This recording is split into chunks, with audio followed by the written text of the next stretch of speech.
Welcome to the Love Pod, where inspiration, vision, and real connection come alive. Wherever you are, you belong here. Welcome to the Love Pod, everyone. I'm your host, Nathaniel, and I'm so pleased to introduce an awesome guest today, Aleksandrova, who is an amazing community builder, who is a techno mermaid, who has a Cinderella story, who is an amazing concert pianist, who has become a worldwide traveling DJ and producer. I met you through the wild, wild west of Goosify, and you are on a mission to help a billion music lovers find community, which is just so awesome. So, welcome, Ro, to the Love Pod. I'd love to invite you to introduce yourself and tell us a little bit more about who you are and why are you doing what you do. Thank you. It's so good to see you and so good to be here. And you making me blush with that intro. Appreciate you.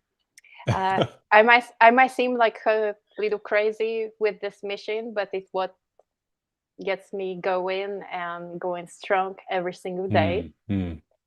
And it just came to my attention a few months ago because I have 5 pages of goals that I'm going over 3 times a day, every single day Wow. in the past 8 years.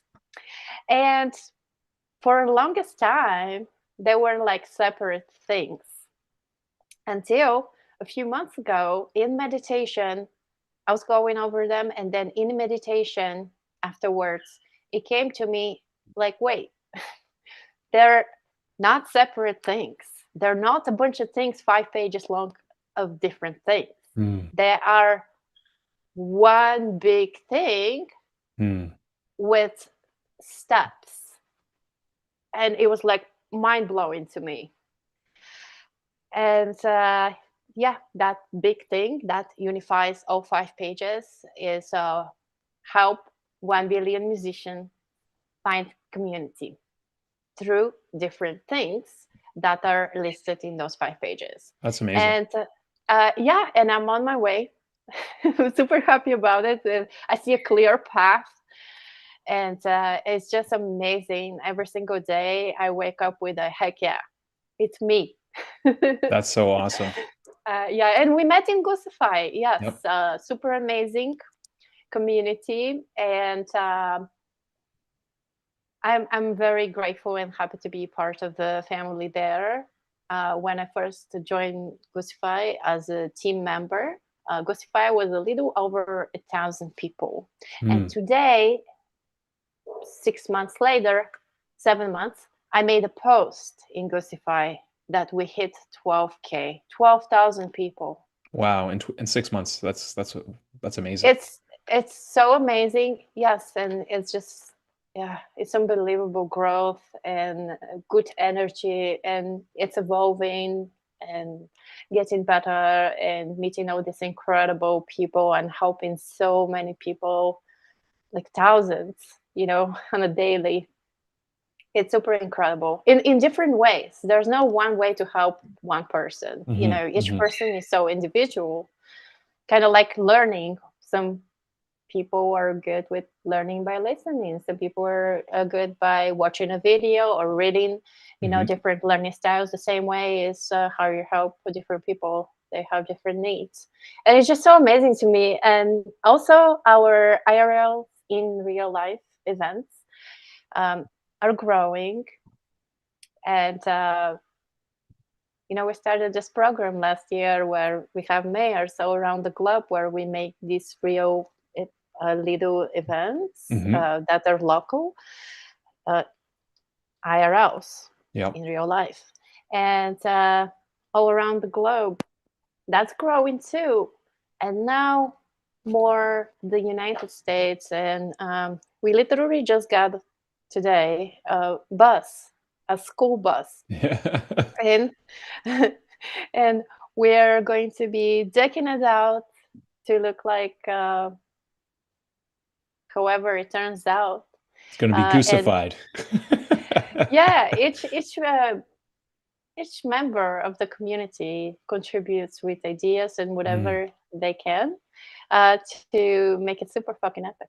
that's amazing. Well, there's definitely going to be some kind of hot tub on the top or something. I'm guessing. Well, I'd like to ask We're you with about. feet. We'll see, I'm sure. Yeah. I'd love to ask you more about, community, because when you talk about every Mhm. individual having, unique needs coming in, I really feel like this is the power of community. And I remember I was in a music store one time. I worked in a music store for a little while selling, Ah, instruments, and I spent a lot of my days like tuning guitars and th things. And amazing. yeah, last time I was in a really awesome music store and I was talking to the owner, and it was right at the border of the United States and two provinces in a state. And he was saying every year in Cornwall, they have a music festival where people from all over the world gather, and he says it's so interesting, Nathaniel, because, we have these musicians on a stage. A lot of them don't speak English. They're coming from other countries, and they all put on their instruments and they start jamming together. And to me, like music is that universal language that brings Yes. people together. So I totally see that clear path for you, like bringing a billion people together. I mean, I could see a world enlightenment concert, for, Yeah. where we're all gathering, and it's because we can feel music without needing to understand all the Goosebumps, words, right? everything you say. I have goosebumps, everything you say. It's just so amazing. Music is absolutely international language, Mm, and it's on a quantum level. You don't mm, even write it or speak it or listen to it. You feel it with everything, right? mm, At the same time, I mean, of course, there's written language for music, the notes and all that sheet music, and you listen, but there's more. You mm. feel, it makes you feel, and like, Yeah. it can make you feel sad, it can make you feel happy, it can make you feel joyful, it can make you feel energetic or Mm, sleepy. So it's yeah, totally is a language that mm. it's not like any other language. It's international and everybody understands it without being actually fluent in it. Even if Yeah. they're not musicians, people would understand it by feeling. Mm. And I just had a conversation with someone was asking me, which languages do you speak? So uh, I've got six, right? But the first one, I used to always music. Yeah, Mm. I was able to play before I was able to write and read my own name Okay. in my first language. So I consider this as my first language because, like, it's Yeah. an expression. Yeah. Expression, language is an expression, Hmm. communication. Well, Hmm. music is that, and a lot more than that, of course. Absolutely. Yeah, Yeah. It's powerful, right? Like it yeah. does move us and it brings people together. And I mean, Hmm. some of the biggest um, names who have graced us in this world, who have inspired us to another level, have done so through music. And I feel like music is just one of those powers that can get us through our toughest times, and it can um, it just has the power to raise our spirits in ways that there really isn't anything else. I just did a little, I recorded, I haven't posted it, but something I started doing when I would get up and do my like hour of power, I call it my ultra hour, because every 90 minutes we go through what's called an ultra dian, and our system goes through like a cycle. So I like spending time with myself, like getting out, doing gratitude work and visualization. And I started doing, a lot of people talk about affirmations, and like Tony Robbins talks about like incantations. You got to yell it, you got Right. to get in your body and Yeah. feel it. And I'm like, Feel it. well, I really, to me, I've always loved singing, and I'm kind of shy to sing. I put myself out there a few times, and I've had some songs come to me, but I started singing like affirmations and just thanking Creator Hmm. for just all the beautiful abundance that I was seeing, and I found that was like so much more uplifting than like, oh, I'm so wealthy, and I feel like there's power in that. And Yeah. I was wanting to ask you about your experience as a concert pianist and being on the stage and move and like connecting with people through music, feeling the music, and then what is it like to feel their emotions feeling your music? Amazing. But there's a difference.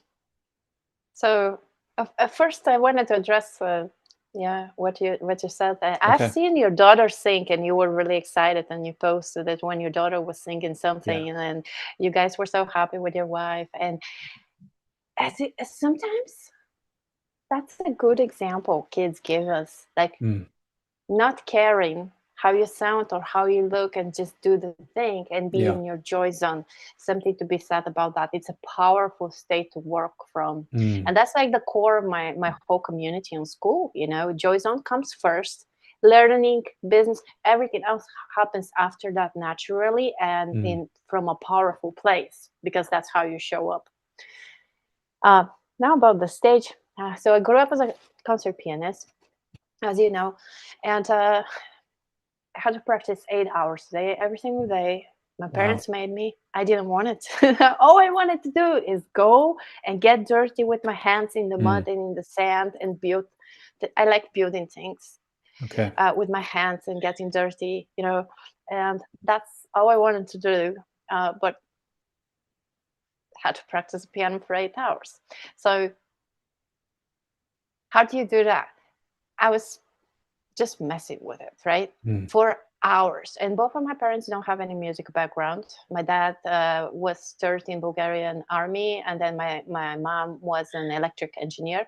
Nothing to do with music. As a matter of fact, their taste in music is horrible. But true story. But then again, music is very subjective, so it's There's just only two my kinds of music, right? Good music and bad music. And that's different for everybody. Yeah. that's my personal opinion. Um, yeah, yeah. So since they don't have musical background, they had no idea that I was just effing around on the piano, Okay. not Interesting. doing my assignments, not doing what I was supposed to be doing. And they were always like, "Why are your teachers always complaining from you that you're not practicing enough? You're sitting at this piano for 8 hours a day." I'm like, I don't know, but I knew. I just didn't want to bother to get in trouble, because yeah, where I'm from, when we get in trouble we get spanked real hard, Okay. right?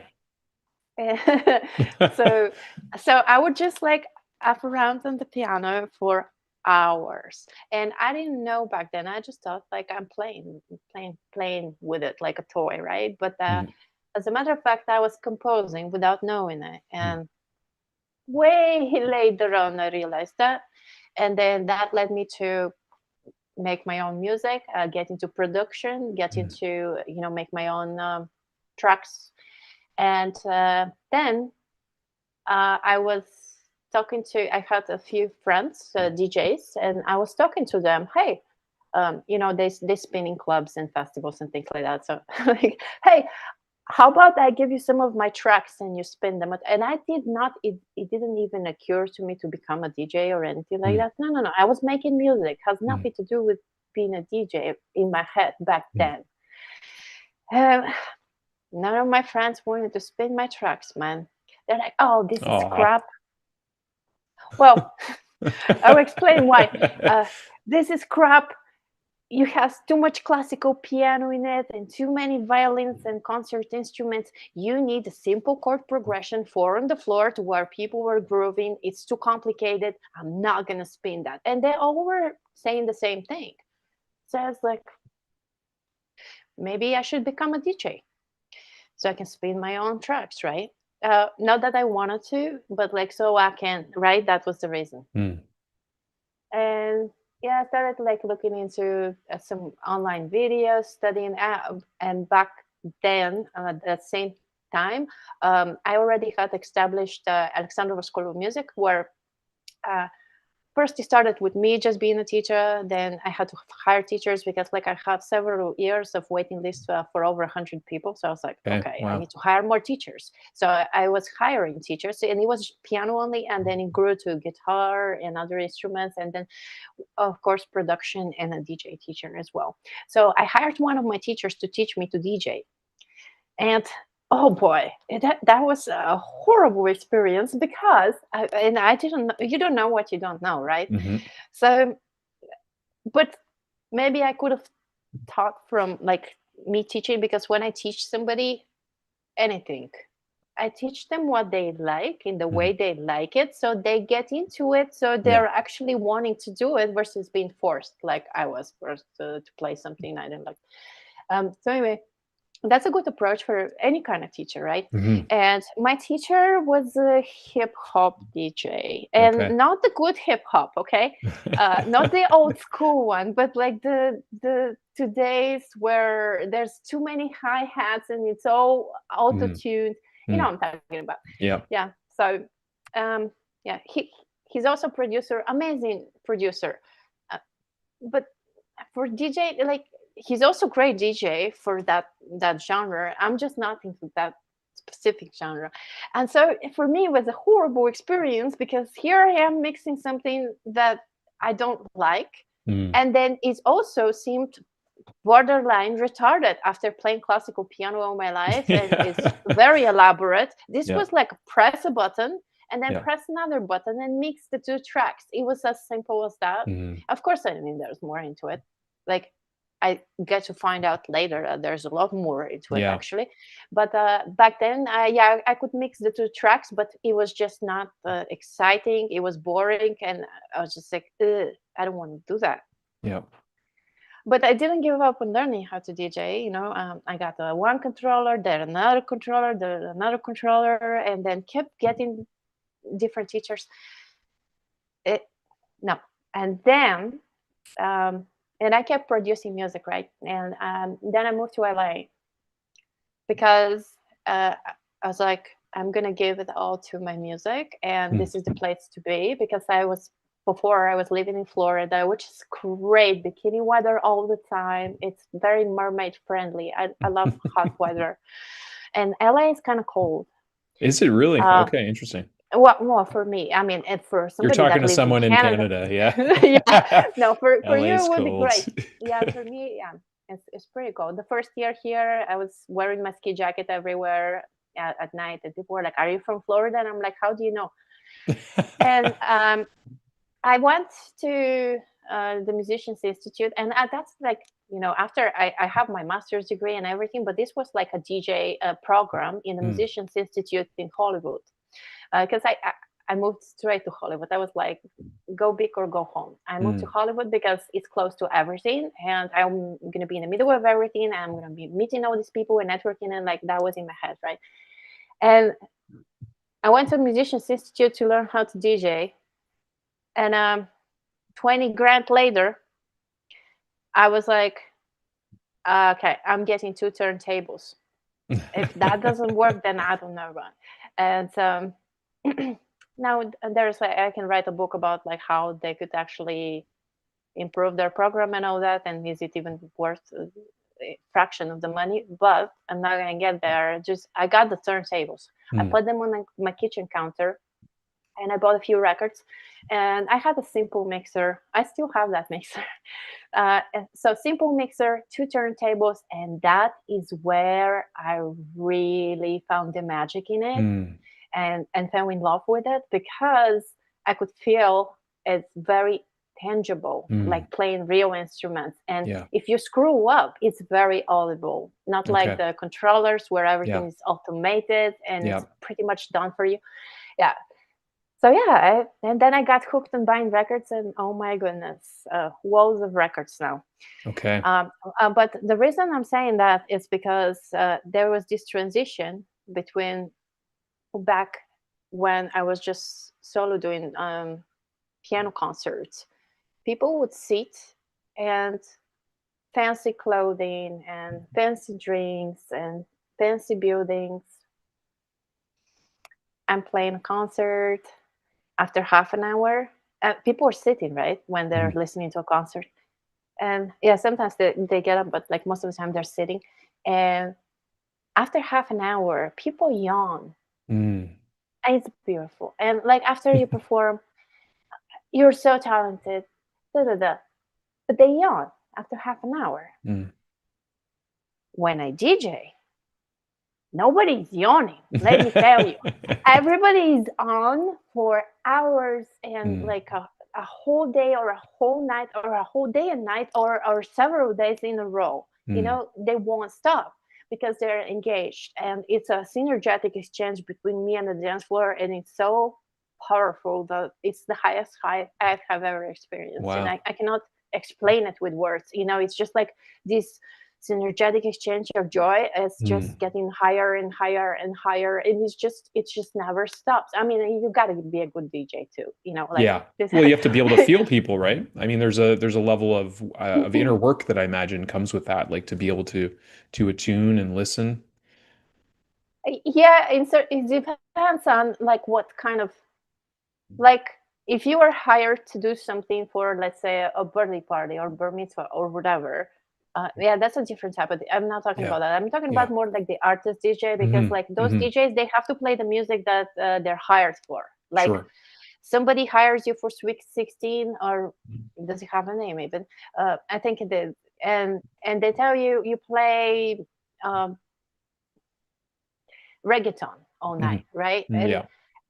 And you play because that's what you hired for. But Hmm. the artist DJ curates, Hmm. and it's not necessarily, I don't pre-plan my sets ever, and I'm not saying like that's good or bad. Some people like to know each song Hmm. after which song is gonna go. I don't. I'm completely flow stating, and I also cross between genres. Even though like I try to stay in my techno lane, in certain BPMs, I cross. And like the reason I do that is because that creates movement in the energy, to where like it just like goes a little bit lower and then brings it higher. So it's not like steady, same type of Hmm. level. It's tiring. That's tiring to the hearing, to the Hmm. dancing. So the rhythm changes, but it's still kind of like genre specific. It would change like maybe 5-6 tracks. It would go to a completely different, like, even granted, I would play techno, and I would, for like, I don't know, 10, 15, 40 minutes, and then I would drop a trap track just to trip them over. and and people love that, Yeah. even something old school when you throw in the mud. But see the difference between piano concerts and Hmm. then DJing shows and festivals is just unbelievable difference in the energy. Mm. That's why I was explaining in the beginning, what got me into DJing was a very selfish reason of playing my own tracks, right? Like ego driven, very ego driven, right? Yeah. Because my friends were saying they're crap, so I was like, "F you guys," so then I'm gonna become a DJ. And next thing you know, I'm becoming a DJ to play my own tracks. But the reason I stayed changed. It's Mm. my first festival when I felt that. First of all, I was really nervous to play it. So when I went on stage, I was like almost like borderline shaking. What if I don't know how to, something happens, or don't know what to press? Or like, what Mm. if insert worst case scenario type of thing? Kind of like, some people get stage fright. That's Yeah. kind of like what it was. Hmm. Even though like I had all these years of stage fright, overcoming and experience, and then trained others to go over, I caught myself. And I Mm. was like, just go with the flow, relax, you got this. Okay, whatever happens, it's still Hmm. going to be fine. It always has been, it is, and it will be just fine. Yeah. So with that mindset, I went, and it was like the most incredible so far up to that point. And then I had more, and it just gets better, man. Life Mm. gets better and better. Yeah, so I was asked to continue to play even after my set was over, and I did, and it was so amazing. It was just so amazing. And that was my reason, like, okay, I want to do this, actually, not because to play my own tracks. I don't play that many of my own tracks even Hmm. Hmm. nowadays. It's how it's felt in the spot. Yeah. Like, what do I think is the best? Like, it just comes to me. I don't know how to explain it with words. Kind of like Yeah. when I sat at the piano the other day. Okay, so one of my really good friends, the most amazing person I have ever met in LA, passed away Mm. last week. Oh, And condolences. My goodness. thank you. Yeah, incredible soul. But you know what? Artists live forever. Mm. And that's what I said. I got my cell phone and I put it downstairs. I sat at the piano and I had my crystal bowl, a rose quartz, 432 hertz. I played that, and I just sat and poured my heart out on the piano. That would never be repeated again. Just like my DJ sets, there's not even like one that's the same as the next one. You cannot repeat it because it's so flow stated, everything, that I don't even remember what. And there's no like rational thinking there, left side of the brain. It's all comes from flow state, right side of the brain, on the spot. It's channeled. So I did that with the piano, and I didn't say it in the video. Like, artists live forever. I want to play for you right now to tribute to your life, and I don't know what's gonna turn out like, but it comes straight from my heart and very powerful. I just have goosebumps even talking about this. So the same thing with like everything I do right now, with business, with community, with helping others. It's always flow stated because it's never the same. Even programs, I had programs in the past for my teaching. When I first moved my teaching business online from being in person to actually creating courses and memberships, yeah, it was very structured, had different, very, very structured, with like everything connected to everything. It all made sense. But where's the fun in that? Where's the humanity in that? People don't like that. And it took me years to realize, and now more and more people were getting into community because of that reason, because courses don't really work. You have to have the community, and the educational part is a little bit of everything all together. So it's a holistic approach. And that's what I do in the communities as well, and with the people that I'm helping. You know, it depends on what's needed, and sometimes it's counterintuitive. An example of that is an email list. Has nothing to do with music, right? But it That's does. okay. Because a lot of people can collect emails okay. on their questions before their community is being entered. Now, it depends. It's not wrong or right, but if you're optimizing for a community and you want more people to join your community, then you should not have all these stops. Stop would be even make it $1 versus free. Yeah. And you're not going to get rich for $1. You might as well just make it free, because just the fact of somebody pulling out a credit card is already kind of like a little bit of a stop, right?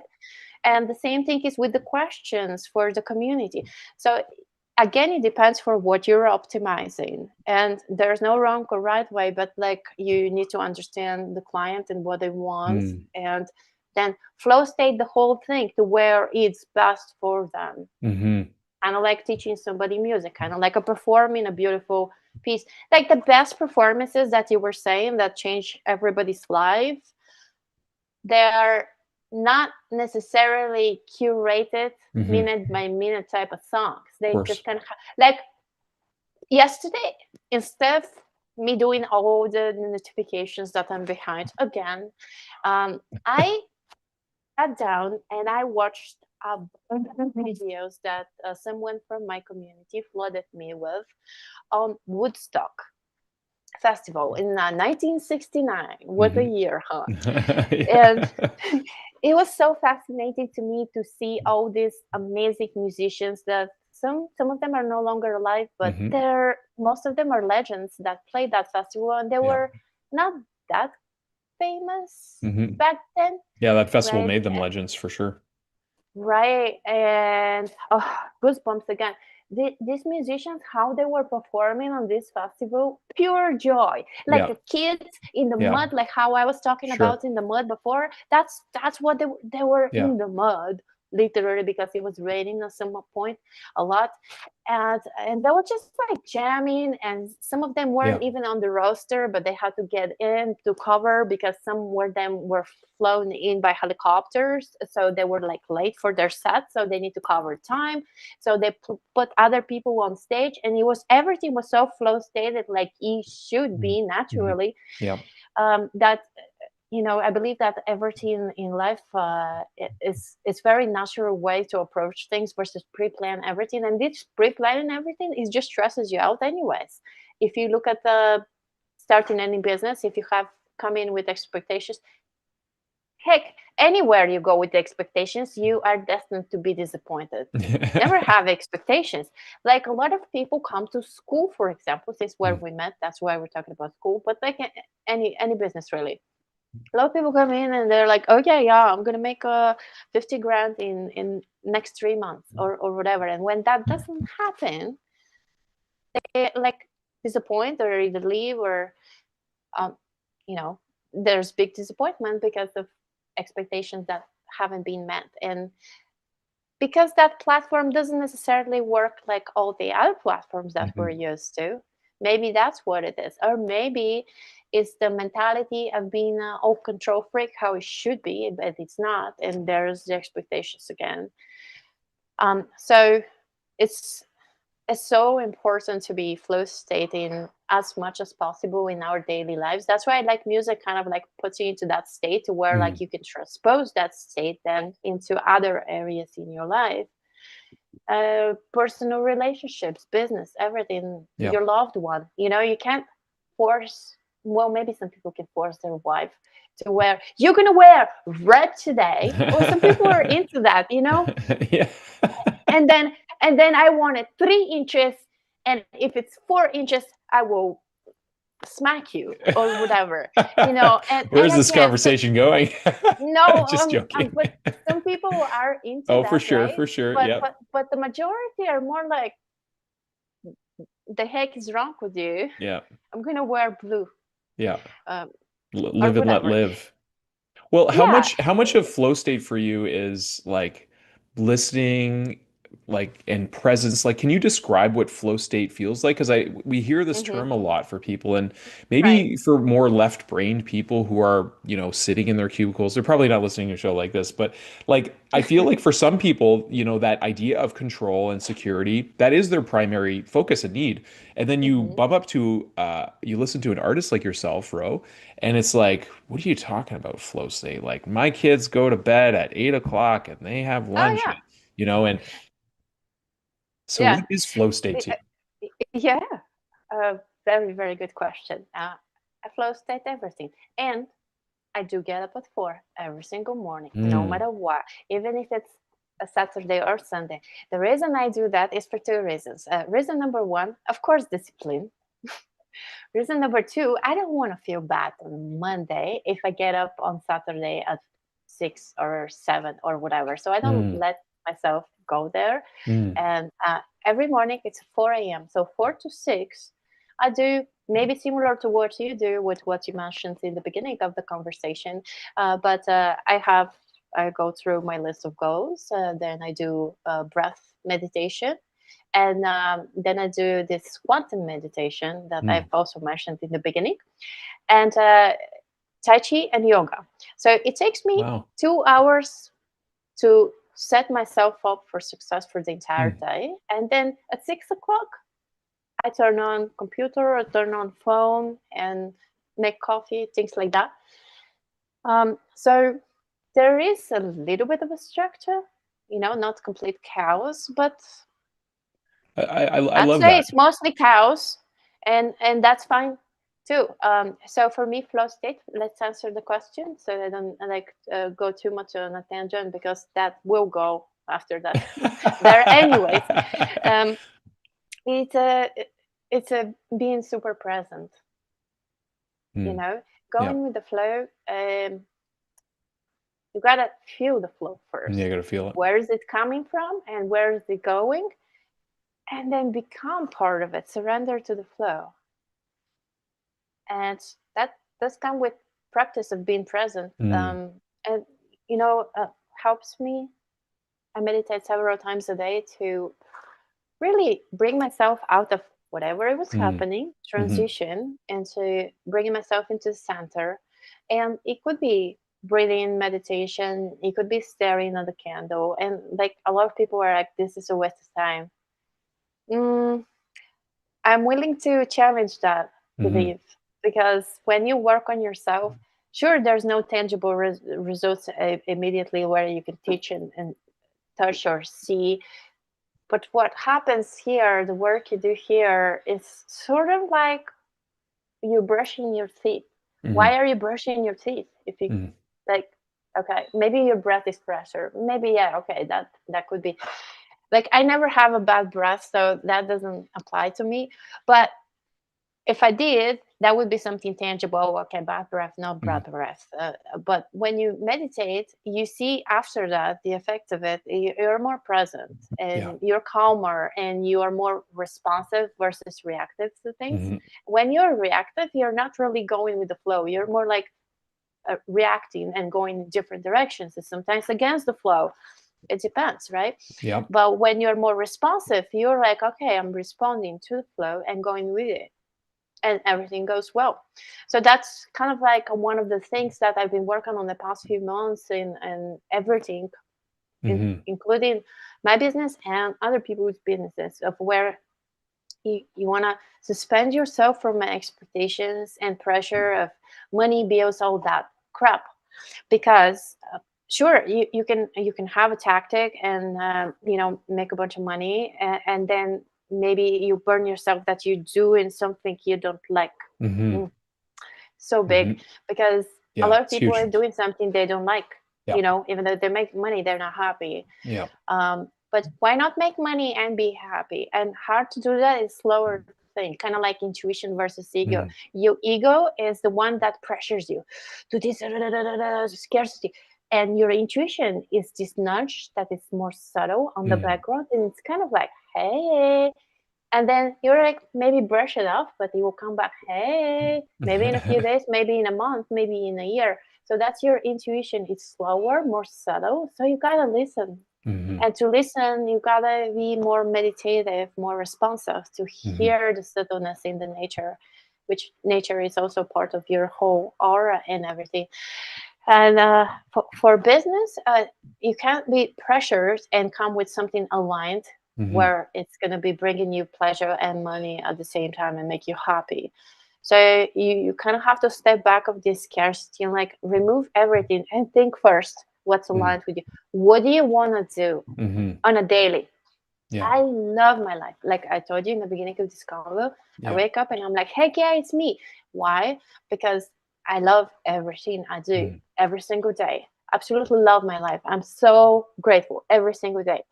What do you want to do?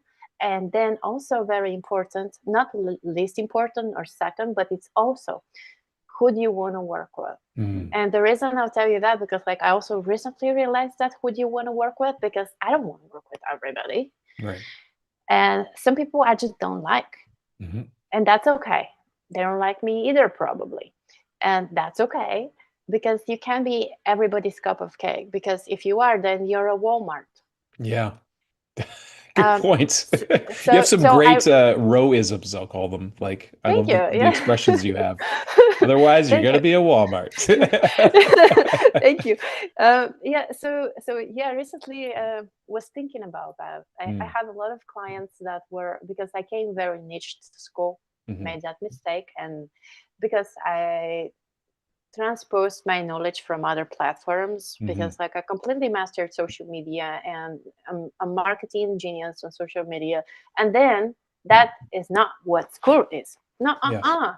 but I thought, oh, let's do this. So I came too niche to this platform, just to realize months later that I don't even like the people I work with. Like Mm. none of them. Like, we're not vibing. We're not vibing. What do I do with myself?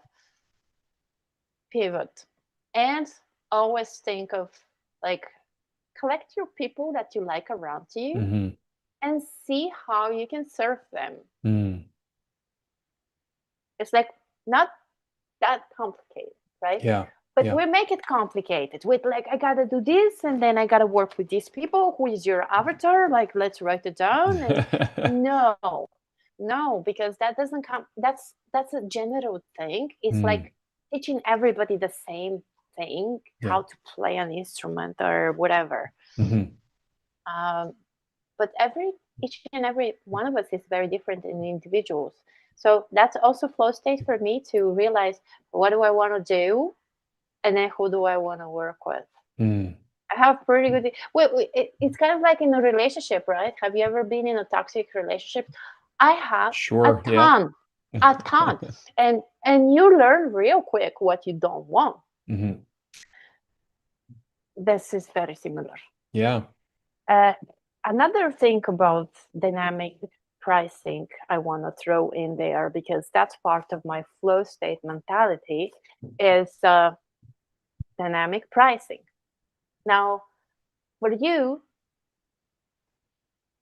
$10 might be like a Starbucks coffee, like a Hmm. sandwich, right? Hmm. That much money. For somebody in India, $10 could be a month worth of um, salary. Yeah. And it's not necessarily because of this or that, but because of the different money values in Yeah. different And the countries. economics, some people And only make a couple dollars a day, you for know? the economics, yes, and also how much the value of the dollar Yeah. compared to their currency Hmm. in their places. Also, so that's why a lot of people get VAs from Philippines, for Hmm. example, because for $2, $2 American is pretty good pay for a family in the Philippines. Hmm. It's not to say that it's like cheap labor type of thing. No, no, no. For them, it's a good pay Hmm. compared to what it is in the $2. Somebody here would like laugh in your face. Yeah. They won't even talk to you. Like they would get not even offended, but they would think you're Yeah, for yeah. sure. For sure. Yeah, yeah. So why I'm saying that is because I flow state my crisis even. Mm. So when I work with a client, there is a certain amount of work I do, and I'm like, okay, this can be done, and then there's this other person, this can be done, and of course there's like differences according to their needs and goals, because sometimes goals are different, Hmm. even though they're like the same business, even though they're both communities, for example. But it could be like one could want certain MRR and the other one might want certain number of people, Hmm. and then there's like the third one that doesn't care about none of that and just want a happy engaged place. Yeah. So having these three different scenarios, I mean, like it depends on the outcome, and I look at the person and how much does that is worth it to them, what Mm. it's gonna make them. So for one person, I might charge $40,000, and for another person, I might charge $10,000, and it'd be very similar amount of hours and me putting on in terms of efforts, Hmm. even though like with slight differences inside, it will be like hours and efforts would be like the same, but Hmm. they are charged differently because this one we make several $1 million. Okay, for him that's what it's worth, way more than 40 grand, and I'm actually giving him a deal. For sure. This one here, the middle one, it's that's he doesn't make millions, Hmm. but he will make hundreds and thousands. So 10 grand is a very good deal as well. Hmm. And then for this one here, that 40 grand is like crazy astronomical, right? The Hmm. the one that wants doesn't look for certain MRR and is wants the engaged, the Yeah. happiness, and not necessarily certain MRR or certain number of people. He just Yeah. wants to be happy getting in there and a lot of people talking about the subject he's interested in. So for that person, the 40 grand is astronomical. The 10 grand is like, are you crazy? Still. And Yeah. then and then that person could be $2,000, Hmm. Hmm. for the same amount of effort from me and Yeah. time from me, but it's dynamic pricing. I don't know, I just came up with that term back a few months ago and Yeah. then been using it, so people understand it. When I say dynamic pricing, people understand the term. So maybe I will patent it one day, I don't know, but like it's it's really very aligned to me. Yeah. And I feel like this comes from the flow state in everything, Hmm. you know? Yeah, I Yeah. appreciate that. I think there's a lot to be said about um that kind of to me it's rooted in generosity. Like I wish that school had a function where people could actually like instead of it being a free community, because one of the things I notice about free things is people don't value them and usually it's a catch to something else. And I wish there was like pay what you like. I invented a term. I call it give what you wish gratefully. And actually, when you write the letters, it looks like the face of a cat. So I've like done a few little caricatures of it. But when you give what you wish gratefully for something, you're there's two levels. Like you're giving, so you're creating a culture of generosity, and you're also doing it with gratitude. And as you pointed out, gratitude is like the big doorway to everything. Because when you're grateful for life, you're grateful for what is, it just opens up all kinds of other possibilities, right? It Yeah. does, because it keeps you open to everything. Your Hmm. mindset, your spirit, everything is aligned. Yes. And it it's so powerful. I can't stress enough. And sometimes, and I talk to a lot of people around me that sometimes, like, hey, you need to be more grateful. But then I'm like, you know it's one thing to tell you need to be more grateful, another thing to be shown. So I recently had quite a few examples of that, with somebody's complaining about something, or somebody is like having a bad day, or like somebody's something negative, right? I'm like, Hmm. the only way to snap out of it is through it. So I'm like, hey, give me 5 things you're grateful for right now. And the person, usually the first, it's amazing how, like, the first or the second, first and second is very difficult, Mm. to come up with anything. I'm like, and I wait, and I breathe, and I breathe, and I just let them sweat there for 5, 10 minutes, sometimes for 2 things. Oh my goodness. And then I'm like, okay, and then I start listing. I'm grateful for the air I breathe. I'm grateful for the roof on the top of our heads. I'm grateful for food in the fridge. I'm grateful for money in the bank. I'm grateful for the super beautiful, amazing environment around us. I'm grateful for this. I'm grateful for that. Like 30, 50 things. And without pointing fingers, the person already feels like, oh, dang, I had a hard time coming up with even two. And it's Mm. as simple as, I'm grateful for the Mm. air I'm breathing. And people don't think that at first. They think of like, oh, I gotta be something amazing happened, like I won Yeah. the lottery type of thing. Yeah. Yeah. Huge. Why? And those little things you're grateful for, they compile, right? And then sometimes it depends how close I am with the person. Sometimes I'm like, okay, now give me 5 more things you're grateful for. Mm.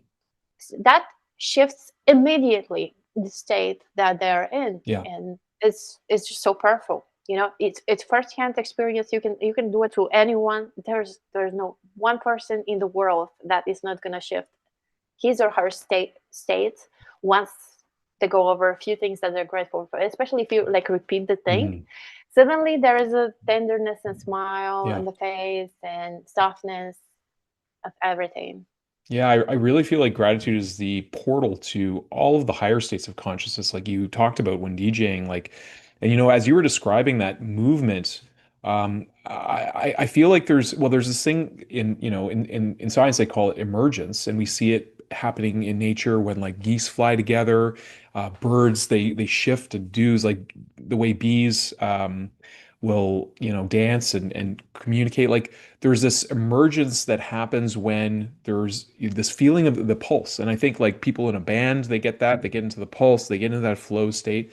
And I really feel like when a group of people gather and are focusing on those higher vibrations, like you say, joy state, gratitude, it shifts reality. Like we realize like a lot of what It we're does. doing here is we're co-creating this. I mean, if we're gonna focus so much on what separates us, what makes us different as individuals, and are you on the red team or are you on the blue team? We know what that does psychologically to us, right? But when we can recognize like we're interconnected, then like reality shifts. And I really feel like that is what the power of these opportunities to gather, to rejoice. Um, I've shared it on the show before, but have you ever heard of God's chorus of crickets, Ro?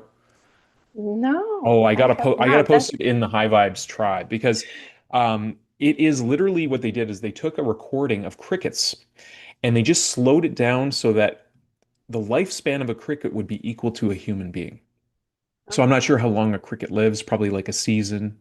Mm. And so they just slowed it down as much multiples as it took. But when you listen to the harmonies and the chorus and the melodies and all the different like layers and levels of the rejoicing, the singing that's going on in creation, but it's just at a different frequency, right? When you listen to Chris, it's like and you're like same with frogs and things or the songbirds in the morning. You really have to listen to a higher plane to really hear the beauty and the intelligibility and the the nuance of all the expressions of the songbirds. And when I feel like when we're really attuned and like you said in presence and flow state and we're really feeling the music, we're really feeling that rejoicing that's going on in creation, I feel like that's when we're in our natural state as human beings. I feel like that's like what we come here to do, but we've been so kind of discombobulated and told Mhm. all this baloney about Yeah, ourselves that's just not real, right? exactly. Yeah. Yeah, exactly. Yeah, yeah. Yeah, I could not have said that better. I can give 1,000 examples right now of how that is so true. Mm, It mm, just hits right bullseye. You know, that's how we're. I mean, just watch a baby. yeah. Okay, Yeah. baby sleeps. It recently had. She grows up so fast, so I cute. know. Uh, but when she was a baby, I mean, and probably even now, when she lays flat Mm, and you watch her sleep, her belly goes up and then goes down, mhm, and then goes up and then goes down. That's the natural breath. And what happens is when we're, growing up and whatever, getting all conscious about our gut sticking and we mhm, suck it in and all that, we don't really breathe with the belly, which is the mhm. natural breath, Yeah. which if you practice yoga, then it's a different story. But normally people would just breathe very shallow with the tops of the lungs only, Mhm. shallow and fast, and that creates even more anxiety because your breath is what Yeah. relaxes the nervous system. So if you go all the way down with the breath and belly expands, kind of like a baby, right? Filling a Mhm. balloon with air and then back up, then your nervous system calms down. And then the stale air that's on the bottoms of the lungs cleans up. That's been sitting there probably for days or even more, like it depends. When was the last time you took a deep breath? So that's why people say take a deep breath, to Yeah. relax, because Yeah. it relaxes your nervous system. And even that, like we're conditioned with like go, go, go, go, go, Yeah. versus like calm down and take a step back and Yeah. just observe. You're not wasting your time. You're actually slowing down so you can speed up, which Yeah. exactly what happened to me in the past year since my accidents. It's like I slowed down to speed up Mm. because you know what? Until last year, I was just the next performer, the next DJ, the next artist. I want more. Mm. I want to help 1 billion musicians find a community. And that doesn't happen with playing 5, 6 shows a night and not really think about what kind of shows are you playing. Mm. Because, like, granted, there is a big difference between playing a concert hall of like fancy schmancy clothing Mhm. with yawning people and a dirty, sweaty basement rave in a warehouse in downtown LA where there are like 3,000 people packed like sardines, half Yeah. naked, sweaty. Big difference in the crowds, right? Mhm. Mhm. But then it's the fact of the matter. It's like you're still performing and you're doing shows, Mhm. but me by building more of that brand, and part of the brand is the community, but there's Mhm. like other limbs to it, which recently I have been connecting them slowly into the community. So it's everything all centralized. But for right now, just a few of the things from the brand are so that brand is what is going to help all these musicians, not Mm. me as a person. It's bigger than me, like way bigger than me. Yeah. I'm just Yeah. the facilitator. Yeah. No, I think, and Yeah. and anyone who has that heart of service, who is looking for a greater contribution in the world, I feel like that's what you arrive to. You realize that we're here not just to fulfill our own, ego desires and have a luxurious life. And there's nothing wrong with that. But when we really put our hearts to building up others, that's, I think, when the whole game changes. And I think it's a really admirable goal that you have to help a billion people through music. I'm wondering, what is your favorite part about being a community builder around your passion? Yeah, it's so interesting that I remember how I told you twice in the conversation that I like to play with mud and build things in Yeah. sand when I was little. So I would pour water on the sand to make it stick together. So I'll Hmm. make castles and bridges out of sticks and some stones around the castles and build castles. Building, building, building. I love building. Hmm. I love building and make it very like intricate and complicated. So my parents built a mansion back in Bulgaria, and while this has been built, there was so much work, like hauling these bricks for 4 floors up Wow. the stairs. And they're big bricks. They're not American bricks. They're really, really big, heavy, and yeah. It was part of like my physical training. My Mm. dad was literally treating me like a soldier growing up with like the push-ups in the morning and the pull-ups in the morning Wow. and the Wow. bricks up the stairs and all kinds of things like that. And I'm not complaining. I'm just saying that it's very different that how that has shaped me for who I am today. I'm like Mm. really physical on a daily. Every single day, there's a Mm. bunch of physical things that I do. I can go more into that if you're interested. But back to the Mhm. building. So I really loved when we were building that mansion. There were big piles of sand outside, and then with also pebbles and like other things that you Mhm. build uh, foundations of Mhm. cement, and they were mixing the cement right there on the property. So there were big piles of sand that they would pick up that sand and put it in something to make the cement together Mhm. mixed with whatever it is, the English word, I don't know. So anyway, so this big pile of sand, I would put water in it and create like whole cities with different castles and Mm. the sticks and the stones and everything. It's just very intricate, which my parents thought I was like crazy because it was really intricate, right? Mhm. And then I would draw on just notebooks and everything for school. Instead of using it for school, I would make all these drawings very intricate of like how I'm building things. It's kind of like an architect thing, but I Mm. never really went to school for it or was interested in doing that. It was just remember as little. And then back to the community thing, since last year I started thinking, I actually really have fun building communities, Mhm. making them super epic, scaling them, and helping other people with theirs. And a very good example is Goosify.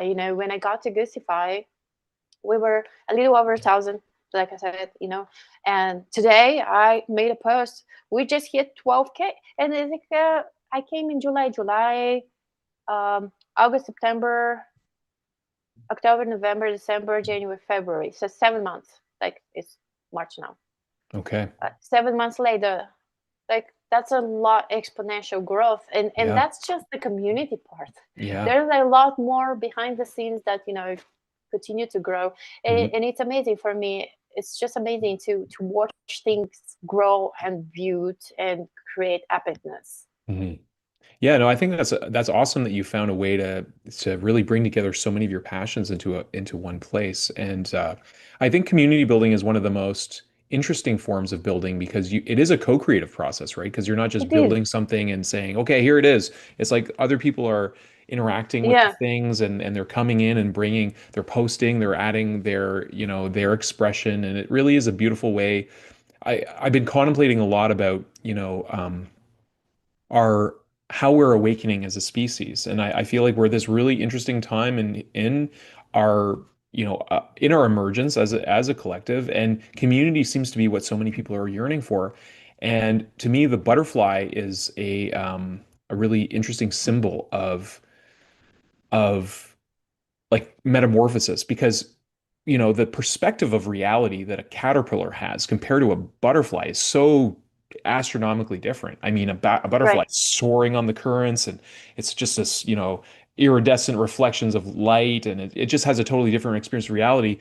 And I feel like enlightenment is that for us. Like what we're going to experience as a species, as an enlightened species, is very, very different than what we're seeing. That, and I feel like we're going through a lot of those growth pains with emergent technologies and all these things that are challenging our old paradigms.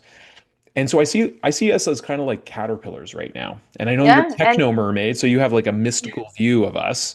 Um, but I it's very prominent in community, actually, what you're saying. Yeah, because of it's very important to have a community culture. I mean, the culture yeah. is what makes the community a community. It's not like the courses or the graphics. No, no, no, no.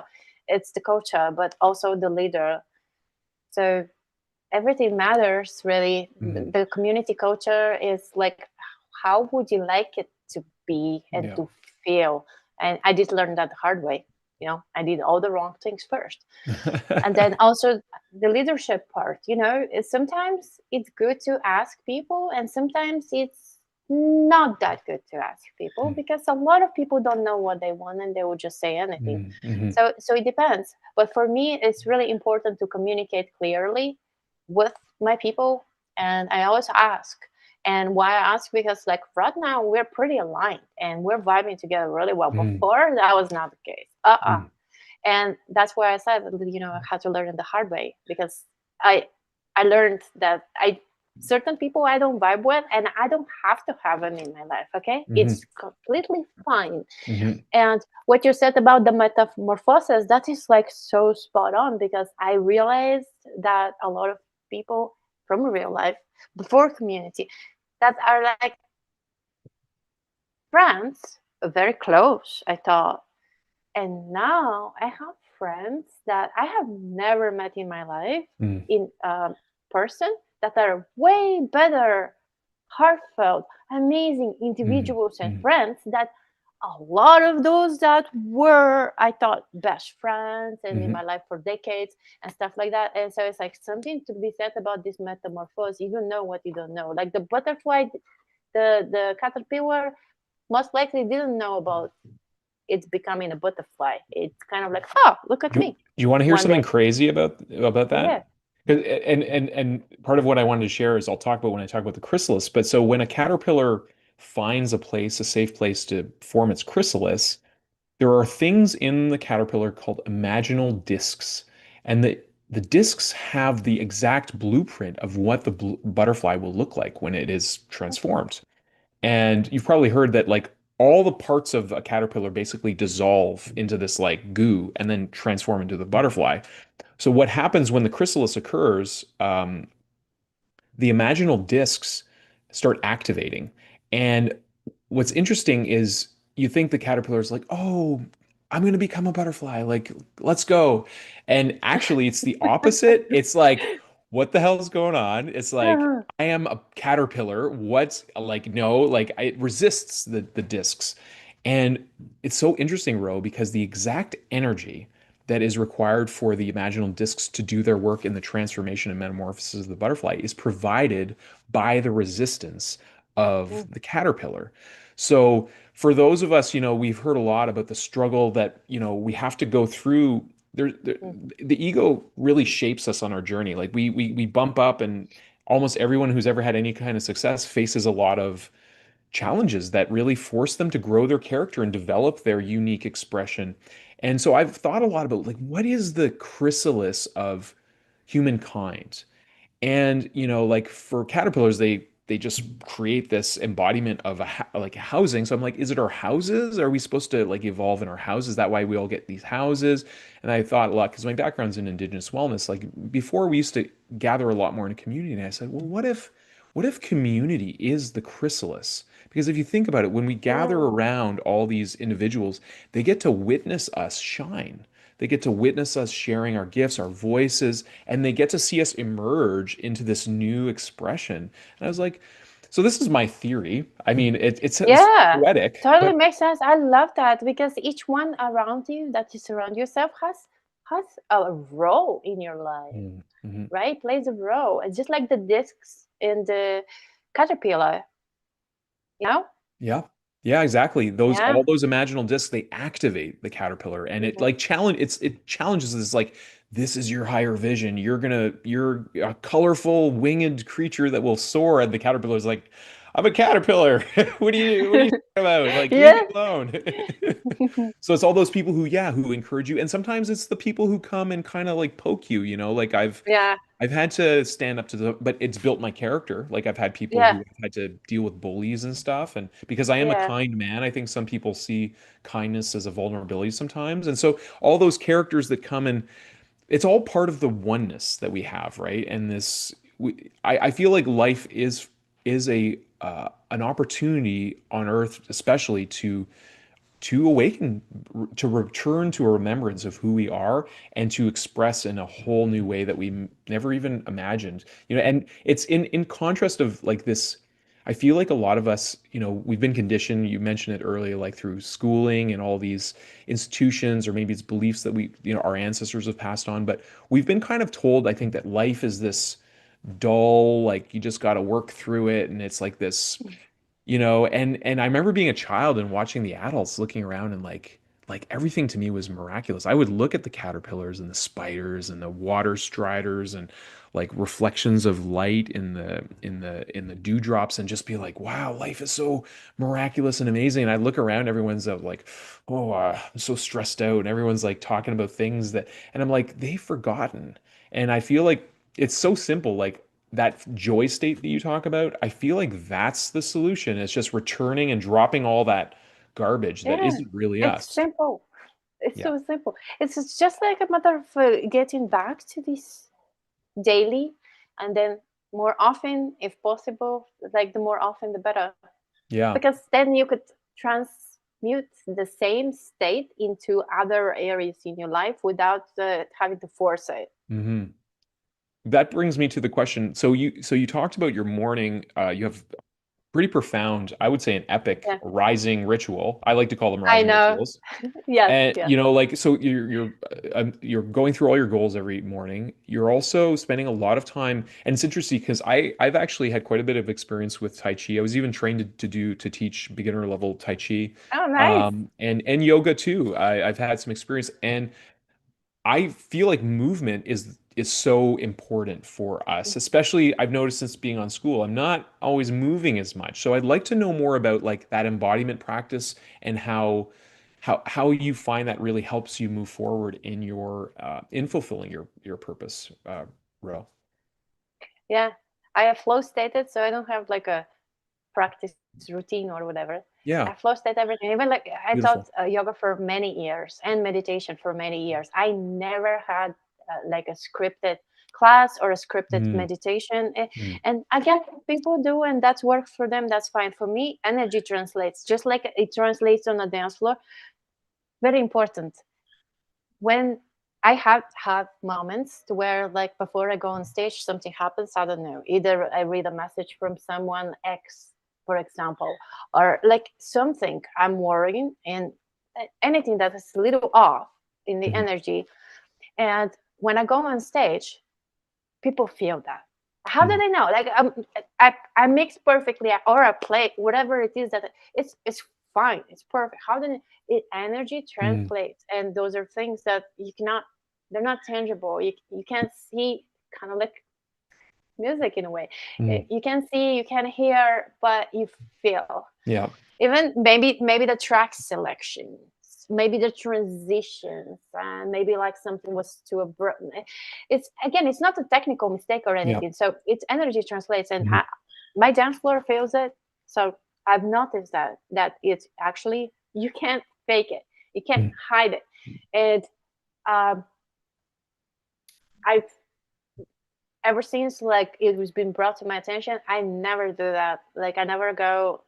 Even in school, I don't ever go to school, like, because I'm a human. Sometimes things happen. I'm like, you know, right? So I don't, I fix myself first, mhm, mhm, and if you want to get into that, I'll tell you how I fix myself. But I don't allow this to bleed mhm, through the world, because I feel responsible mhm, for the energy that I put out to mhm, others. mhm, I'm mhm. here to inspire and educate and entertain.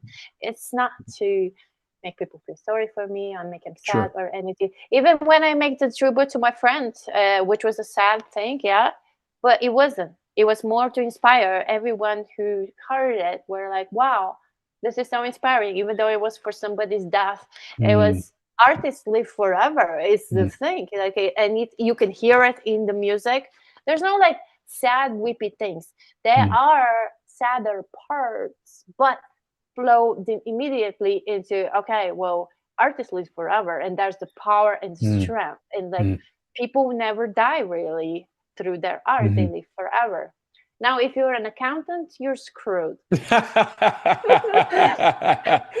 Oh, I hope there's no accountants listening. We might get some hate mail. I'm kidding. Yeah, but you know what? The No, thing it's is that great. even accountants have their. That was I was trying to be funny because Yeah. most of the times You are I'm you funny looking. are funny. Thank you.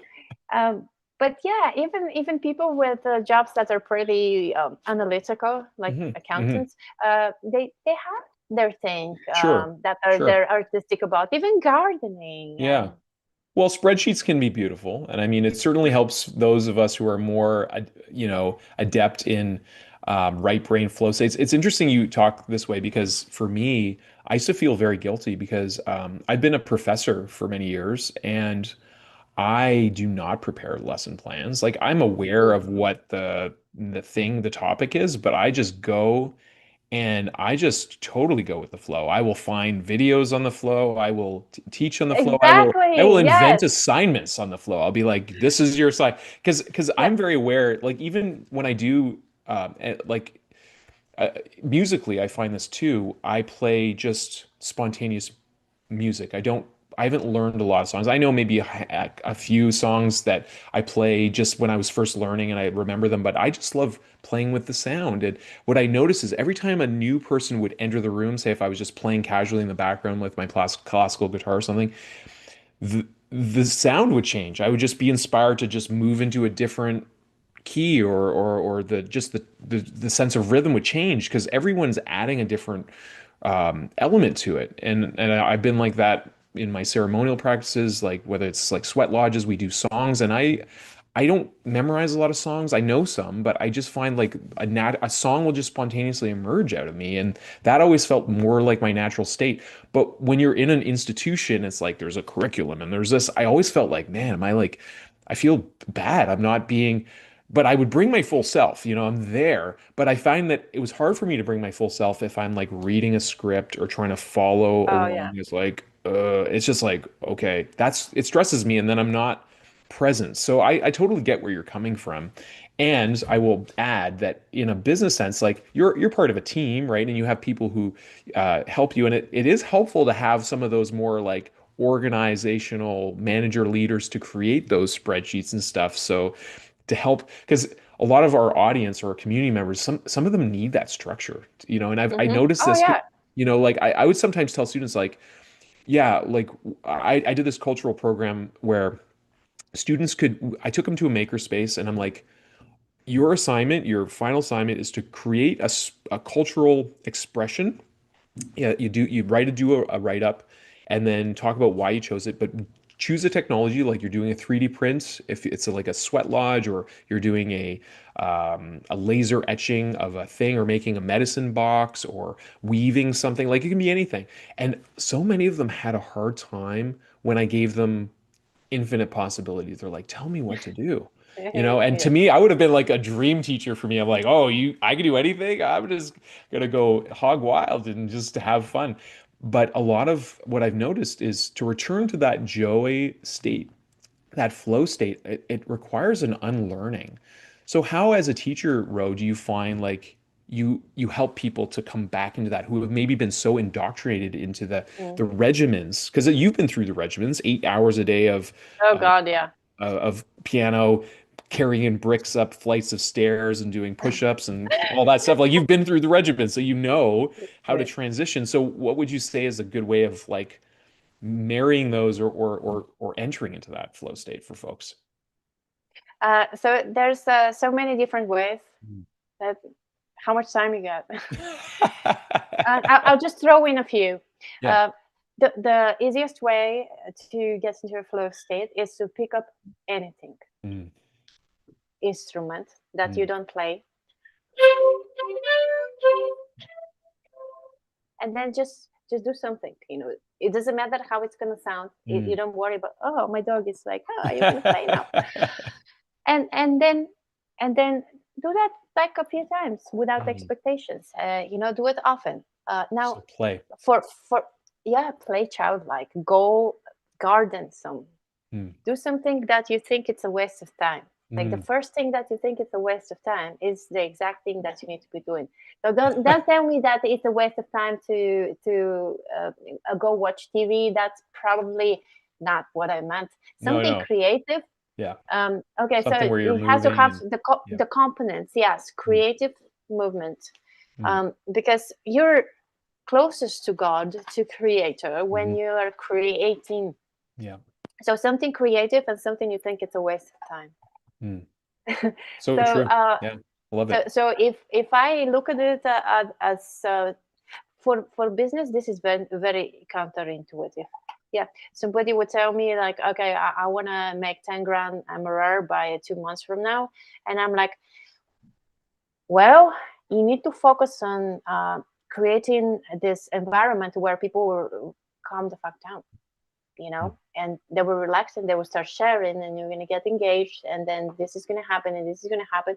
But if that person might see it as a waste of time, but if that person hasn't paid you because people don't value free, then you're going to sound like a lunatic. But if they pay you a nifty price for it, then they're going to listen.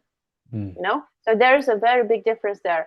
But okay, so let's see a student for music, for example. If I'm teaching somebody guitar or piano or vocals or whatever, I will pick a song or a genre that they like. Oh, what's your favorite song? You can't not have a favorite song. Everybody has one. And what's the one that you don't like? They also have that usually. But let's focus on the positive. So we pick the one that you like, and then depending on your capability, because some people that play, they have played in the past, so they're a little more advanced. Some people are complete beginners, and depending on the age also. So I will get a song that they like and give it to them at the level to where like it's achievable and not too easy and not too hard. So it's like they don't have to work that hard for it, but it's not something that they will learn for 5 minutes either. So it's a little bit of a challenge going on, but yet joyful because they like it. So it's not like something that they don't like. So with music instruments, it's really easy with music because people have preferences already of what they like, what they don't like. And picking up a little instrument will actually make you play childlike, but the same thing as what it will make you play with a bunch of brushes and paints and a bunch of plants in the garden. Anything that is like when you were a kid, without you think, oh, I'm wasting my time here with that paintbrush. What am I doing? I'm trying to create a paint. And you're thinking about the end result. No. Childlike right now. I'm going to waste my time for 5 minutes and just do this thing without expectation, without outcome, without anything. And this is how you train yourself to where you can move these into other areas in your life where you're more strict, or you feel restricted. Let's say somebody gives you a curriculum and you're a professor in the university and you have like a certain book to cover, but you know what's in it. So have the curriculum and teach them your way what's in it. And I guarantee you're going to be the most interesting teacher on the block or in the whole place there, because you have untraditional approach. That's exactly how I really started getting super successful in the United States, where I didn't even speak English when I started teaching music here. That's because I had to find a way to teach these people something on a language I didn't know, and make sure that they understand it. So I needed to find alternative ways of explaining the same thing just to make sure they get it. But yet they're interested in what we're learning because they play the music they like. So yeah, something to be said about like flow state in everything. And it all happens with you, how you condition yourself. Even my practice in the morning might sound like, okay, I do have a rule to get up at 4, but it's not set in stone that I would do 5 minutes this, 5 minutes this. Yeah. No, no, Yeah. no, no. I flow state that as well. Yeah. Yes, there are times, 108 times for a certain breathing thing that I do, that just so I can get in the practice. But I also do that during the day where I don't count. The 108 times in the morning, I do it so I have my practicing, that the necessary practice that I have promised. What That kind I of would be breath doing work do you practice for 108 times? I'm curious. I do all kinds of, like I do square breath. I do, there's, I don't know, I actually don't necessarily have a name for everything, but the Okay. 108 one is this harmonizing meditation that I went to, and I recently incorporated it as 108 times in my morning routine, because I promised that I'm going to do it. And it's not like I was up the wall and they made me do it. No, no, no. I promise, because I want to see results from the practice that are, not necessarily going to show off as fast if I do less. So I've asked the teacher who taught the class, what's your recommendation for practicing? Do you do it daily? And she's like, yeah, daily, a few minutes is okay. And I'm like, okay, that's okay. And she's like, well, 108 times. And I'm like,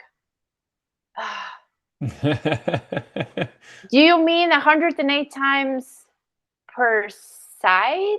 And she's like, no, 2 sides is 1 count. So I'm like, so 216 breaths every day. And she's like, yeah, I mean, you don't have to do that many, but I would strongly recommend that. So I was like, all right, and I'm committed. And the reason I'm doing this is because if that thing works, and when it does, because I already have, like, literally after the workshop on Sunday, I had the most mind-blowing experience in my life, where I can't even explain it in words, which I think it was connected to the work I did, this quantum meditation throughout the 3 days before that. And I'm like, not if it works, but when it works, I want to be the person that will testify that, so that way your program skyrockets immediately. And I have some experience with the same type of practice before, in like a little bit, just tastes of it, because we did a workshop before, and then we did another class before, and this one was like a full-blown 3-day type of thing. And ever since then, I have been practicing for 108 times every single morning as part of my routine. But it's not like first do this and then do no. Sometimes I have it towards the end of the practice, sometimes towards the beginning. So it's a physical movement connected with the breath, and you count. And again, like she said, a few minutes is okay every day, but I said, give me You're devoted. Yeah.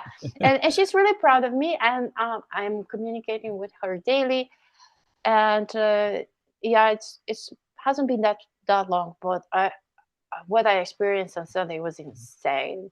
And because of that, I'm determined to continue practicing until there's more tangible results, to where, like, I can say, hey, this happened, and it's a direct correlation of this practice. Because right now I'm like, it could have been, I think so, but do I know? So how do I prove it for others? Because like I started earlier, for some people, I think that was off camera at first, our first convo. Yeah. For some people, if I tell them what happened, might think that I'm a lunatic, right? Yeah. But for some people that know me, they sit and listen. They're like, wow, that's crazy. I want to experience that program now.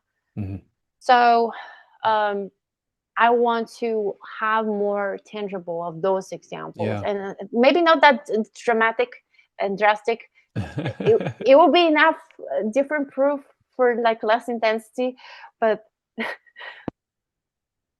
yeah, that's what I'm practicing. Well, the breath really is powerful, and it sounds like a unique breath style that you it's have. combined with movement. Okay. Yeah. Yeah. Yeah, I also do pretty often a square breath, Hmm. and that's throughout the day as well. And pretty self-explanatory, like Yeah. the same counts Yeah. for four.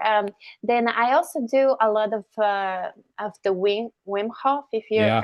I love familiar, Wim Hof breaths. Yeah. I love Wim Hof. Yeah. Yeah, What a there are quite character. a few. Right, and from there I also picked up the cold shower. Hmm. I always I have cold still showers don't. too. Yeah, I still don't like it, but I do it anyways Yeah. because then I like it. Once I'm in, I'm like, yeah, yeah, I did it again, and it just gives you so much power Yeah, that it's worth it. sure. The first before you get in, of course, no, like yeah, trying to talk yourself out of it. Like, am I trying to talk myself out of this? Get in now, Yeah. and you get in, and then it's like, heck yeah, I got in. Yeah. Yeah, I mean it's invigorating. I mean, I've done a few cold plunges too when we were living out west, and it really does make the whole system, Oh, work in a different way, and it's so phew. rejuvenating. Yeah. It's Yeah. crazy how Yeah. fast it works. It's literally a shift in the energy, like Hmm. immediately, whoo, and then you immediately like, okay, I'm alive. I breathe. All my everything works fine. Yeah. Yeah. Yeah. But it's true, Yeah, even after doing it for a long period of time, sometimes I'm like, you just have to just do it. Like you don't want to, you you just don't have like to you're in a do nice it. warm shower first. Like, I don't want to have it Eh, cold. It's like, yeah, okay, this is the time to do it now. just do it. Yeah. Like Yeah. the same thing, like Nike says, the same thing like on stage. How you freeze. Like, oh my god, my first concert, all the keys looked the same. They were just black and white. Like, I didn't remember where to start my song from. Hmm. My hands were shaking uncontrollably. Hmm. I was like sweating everywhere. My feet were shaking. I couldn't press buttons. I couldn't move. I couldn't breathe. I was like, Hmm. nothing. I don't know how. I have no idea.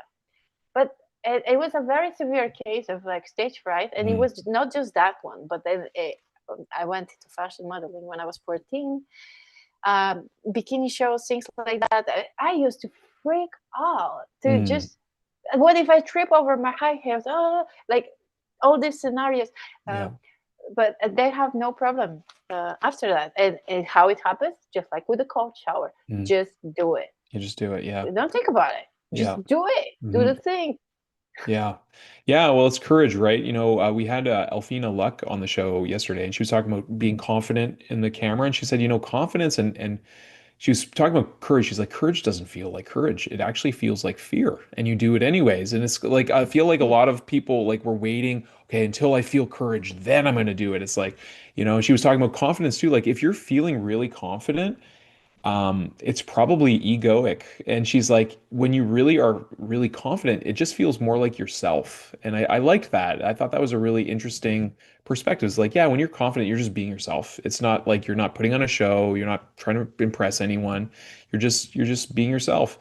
And what you were saying reminds me too, like one of my favorite artists of all time who, is just I feel like a kindred soul in so many ways is Tom Petty. And I remember Tom Petty in an interview talking about how had stage fright his whole life. It never went away. So before all of his shows, he would still get stage fright before he'd go on the show. And I think that's such an important thing for a lot of people to hear because sometimes we want things to be easier before we do something, but Mm. it's just grabbing those big bricks from Bulgaria and going up the ladders. You got to do Yeah, yeah, that. and you know what? Nobody. I didn't even think to say I don't want to do that. It didn't exist Mm, in the universe, and for also for the 8 hours of practice. So it wasn't like I didn't think that I wasn't conditioned to even think mm, that mhm, that's me to ask. Oh, I don't want to do that. Like mhm, how dare am?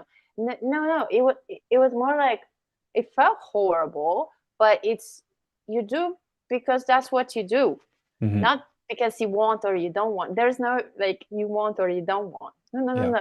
That doesn't exist. Didn't in the Mm, past. mm, So it's so different now that I look at it. I never thought about like saying I don't want to do that. mm.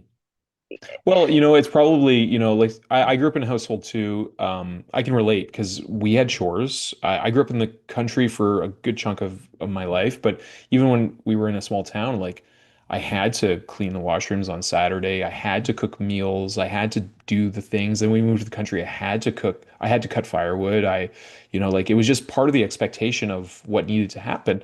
And Yeah. it's interesting in contrast, my beloved Julia, she grew up in a different kind of home in the city and more affluent, and her mom is just one of those moms who does everything. And like even though I'm sure she would have liked the help, they had the choice and they knew it and they just wouldn't do anything.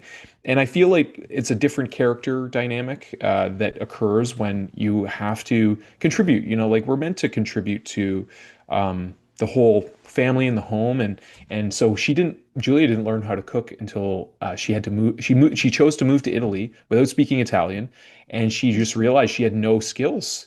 So she had to learn. She had to teach herself. So it's like I think there is. I love how you found this beautiful dance as a techno mermaid between like really like a lot of people would hear waking up at 4 o'clock every day, and I've struggled with being consistent, but I like waking up. But you found this beautiful dance of having that structure, but then having the flow state within it. And I really think that freedom comes from having discipline, and some form of structure where you can find your way. Because if all it is chaos, then that's not freedom. That leads to anxiety and stuff. So I think you've really found a really beautiful way of bridging those things in the way that you live, Ro. It's inspiring. Thanks. Yeah, even something to be said about a list to do and things. Like I remember what's important, like this interview. Okay, I had it in my head. Mhm. I did double check the calendar to make sure I have it correctly in my head, and not that I don't trust myself, but just to like have a plan B, C, and all that. So I don't use calendars and Mm. I don't use schedules. What I need to remember, and it's important to me, it's in my head. Mm. So each and every day, I prioritize constantly, and that flow state helps me also prioritize what's important and what's a waste of time. If it's not a heck yeah, it's a heck no. So I have things to do, yeah, Mm. and it's constantly prioritized and it's constantly changing as well because, like, sometimes I get hungry, so it would be the food that's priority, for example. Yeah. So yeah, just wanted to say that, like, the 4 o'clock in the morning, as much as it gives me a lot of freedom and time and space, my creative state in the morning. If you let me sleep, I will sleep until the afternoon at 5 Mm. o'clock in the afternoon. I love sleeping, and I don't like to get up early, but I do it. It gives me discipline and Mm. it gives me that success immediately in the morning. I get up Mm. and with a heck yeah, it's me, because it's a Mm. success. First of all, I love my life. Second of all, I'm super grateful. And then third of all, I did it again Mm. at 4 a.m. And How long have you been doing that for? uh, a very long. So this rule actually has exceptions when I play a rave at night. Yeah. When I play a rave, sometimes I play at 4 a.m. In the morning, like 5 a.m. in the morning. So in this case, I would go to bed way later and I would sleep before that because Mm. I don't drink alcohol and don't do drugs. Mm. So I need to sleep Yeah. before a show because I give it all. Like Yeah. when I play, I give it all. I'm drenched with sweat, and Mm. so is everybody else. Uh, and it's just so much energy that it requires of me that I Mm. need to be physically very fit and Mhm. very rested and fed and happy. There's a lot of requirements, so I make Mm. sure I take care of myself, really get care of myself before and after a show. So before that I sleep, and after that I sleep. So that's when it's a little but I play less and less shows lately because of my alignment, because right now I really pick and choose because they're not equally created. Some are worth my time and effort, and Mm. some they are fun, but could have I be doing this? It's constant prioritization as Mm. well when it comes to shows. Mm. Yeah, so it's not And in, like a in hard in your life, it set. sounds like too, you listen to your intuition a lot in terms of what is a priority, and Yeah. that's an excellent skill to have, because it's so easy to be swept up in distraction and all of Oh, the tell me about it. craziness. Especially in LA. Oh my gosh, there's so much going on all the time, and yeah, it took me a very long time to get to the alignment state where Hmm. I decide what's important, what's going to be prioritized versus like, oh, let's do this, oh, let's do that, ADD everywhere. It's easy, especially in a city like this where there's an abundance of everything. Mm, Best shows, best food, best performers, best mm, everything. It's never sleeps. mhm, There are mhm. 50 raves at night every single night. Wow, wow. That's wild. It's very big. Yeah. Yeah. But then, you know, I caught myself. I think that was enough of the time to where I was like all over the place until I found that, like, okay.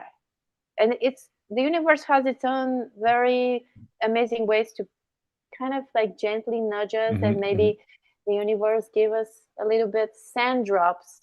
Yeah. What's that? Sand drops. And then Mm, if we don't listen, pebbles. yeah. What's that? Pebbles. And if we don't listen, boulders. Yeah. Which happened to me Bulgarian last bricks. which happened to me last year when I had two accidents and I had to Mm, sit on my butt and mm, realize a lot of things. And meditation helps a lot too, mm. but figuring out how to respond and what's important versus react and be here, be there, be everywhere, like all over the place. Yeah, it's Well, I easy. I really appreciate all the work you do, Ro. I think that, music is such an important uplifting presence, and I love your mission of bringing 100 musicians into community. And I feel like I wonder what that symphony will sound like when, we have a billion musicians that can connect and jam with each other. And I think of all the potential energy in that, like in terms of new bands and new, it's so interesting when we think of the musical scale. It's so it seems like, the way we intellectualize is like, in the Western system it's like 12 notes, and of course the Eastern systems have more, but still it's just it's a spectrum, and yet there's infinite possibilities of combination and songs that will be birthed, from your mission. So I'm grateful for that. And I'm wondering, what is the best way for people to connect with you and to learn more about what you do, and to be part of this mission? Yeah, so I spent the last 6 or more months dropping myself out of all social media, and didn't drop completely, but sometimes I will post maybe once every 2 months. I will post here, I'm there if you want to find me. I didn't like abandon my people. I just removed myself from Mm, certain places and created boundaries to where I'm no longer available on those platforms. So I'm only on school, okay. like I live on school. Uh, and yeah, people can find me on school. The community, my main one is the V1B1N Tribe. It's V1B1N Tribe. So it's a school.com/vibin is the handle of it. And, welcome to my community. Uh, Anytime you can message me on school. And if you don't want to get into my community, make your own dang community and message me from there. I'm available in school only. That's I don't do awesome. anything else. That's awesome, Yeah. Ro. Yeah, I love school as well. I feel like it's a really interesting platform where is the space for authentic, deep conversations, relationships, development, and also it's a resonance platform. So you kind of get to know who your people are just based on, Mm, how absolutely. they're vibing. So I love the Yeah. name of your community, Thank and you. we'll share the link in the show notes as well. It was a mutual decision of the entire community that we decided Oh, when we okay. rebranded. Yeah, I asked everyone because it wasn't aligning the old one and the people too. And as we evolved, when it started attracting our tribe and getting bigger and bigger with like the most amazing individuals on earth, then we decided mutually to change the name. But Mm, school definitely is literally the best people on the planet are mm, together, and it's just amazing. I love school. mm. Yeah, you and I have that in common for sure. Yeah. I love asking our inspiring guests, Ro, if you had a megaphone and you could talk to the whole world all at once and everyone could hear you, what would you say? Joy comes first. Mm. Joy comes first. I love it. Thank you so much. I think you've inspired me to just get up at 4 on the dot. I usually set my alarm to 3:55, so I have, Oh. that time. I call it the 3:55 band. But often, if I don't sleep well, we have our little daughter, and she's still, doing the night meeting stuff. I'll make excuses, but I think that my favorite times and my favorite days are when I get up early. So you've really inspired me in a lot of ways in the show. Such a pleasure having you on. Is there Thank anything you'd like to you. share before I invite our daughter up to say thanks for watching, everyone? Oh, I'm super grateful to be here. Thank you very much, and it was a pleasure conversing with you. Always is a pleasure conversing with you. It doesn't Yeah. matter which space are we in. So thank you. I really Thank appreciate you, you. Ro. Really appreciate you as well.